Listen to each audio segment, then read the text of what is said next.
କିଛି ଦିନ ରାଧା ଘରେ ରହି କାମ କରୁଥାଏ ଆଉ କାମ ବିଷୟରେ ବୁଝିବାକୁ ସବୁଦିନ କାହ୍ନା ସାର୍ଙ୍କୁ କଲ୍ କରେ। ହେଲେ ସେଇ କାମ ବିଷୟରେ କଥା ହଉ ହଉ ଦୁହେଁ ଆଡ଼ୁ ସାଡ଼ୁ ଗପିବା ଆରମ୍ଭ କଲେ, ଯେମିତିକି ଘର ବିଷୟରେ ଆଉ ନିଜ ବିଷୟରେ ଗପିବା। ଏମିତି କରୁ କରୁ ଦିନେ ବହୁତ ସମୟ ଧରି ଗପିବାକୁ ଲାଗିଲେ। ଗୋଟେ ଦିନ କାହ୍ନା ସାର୍ ରାଧାକୁ ଅଫିସ୍ ଡାକିଥିଲେ କିଛି କଥା ହେବାକୁ। ହେଲେ ସେଦିନ ହିଁ ଆରମ୍ଭ ହୋଇଥିଲା ଦୁହିଁଙ୍କ ପ୍ରେମ କାହାଣୀର ନୂଆ ମୋଡ଼। ହ୍ୟାଲୋ, କୋଉଠି ଆପଣ? ଏଇ ବାହାରୁଛି। ଆଉ ତମେ କୋଉଠି? କ'ଣ ଯେ ଆଜି ବି ଲେଟ୍? ମୁଁ ପହଞ୍ଚିବା ହେଲିଣି। ହଉ ଆସ। Good morning. Very good morning sir. ଆଚ୍ଛା, ଆଜି ଖାଇକି ଆସିଛ ତ ନା ସେଇଦିନ ପରିକା? ହଁ, ମୁଁ ଆଜି ପେଟ ପୂରା ଖାଇଛି। ଆଚ୍ଛା, ତମେ ସବୁଦିନ ଆସିପାରିବ ଏଇଠିକି କାମ କରିବା ପାଇଁ କି?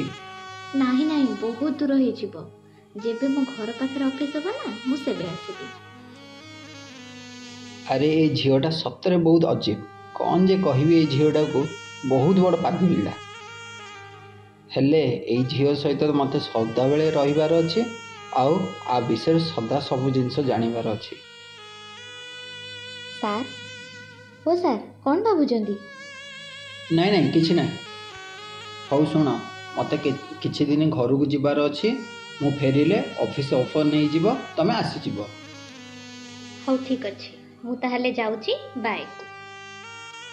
ତାପରେ ସାର୍ ତାଙ୍କ ଗାଁକୁ ବୁଲିବାକୁ ଯାଇଥାନ୍ତି। ସାଙ୍ଗସାଥି ସମସ୍ତଙ୍କ ସହ ମଜାମସ୍ତି କରୁଥାନ୍ତି। ଆଉ ଏପଟେ ଯେ ରାଧା ସାର୍ଙ୍କୁ ମନେ ପକାଇ ମେସେଜ୍ କରୁଥାଏ ଆଉ ଡିଲିଟ୍ କରୁଥାଏ, ଆଉ ଖାଲି ପଦେ କଥା ହେବାକୁ ବ୍ୟସ୍ତ ହେଉଥାଏ।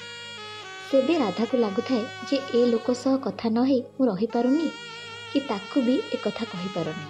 ଆଉ ସେପଟେ ସାର୍ ଫେରିବା ପରେ ଯାଇ ରାଧା ସହ କଥା ହେଉଛନ୍ତି, ଯେଉଁଥିପାଇଁ ରାଧା ଅଭିମାନ କରି କଥା ହେଉଥାଏ ଆଉ ରୁଷିକି କଥା ହେଉଥାଏ।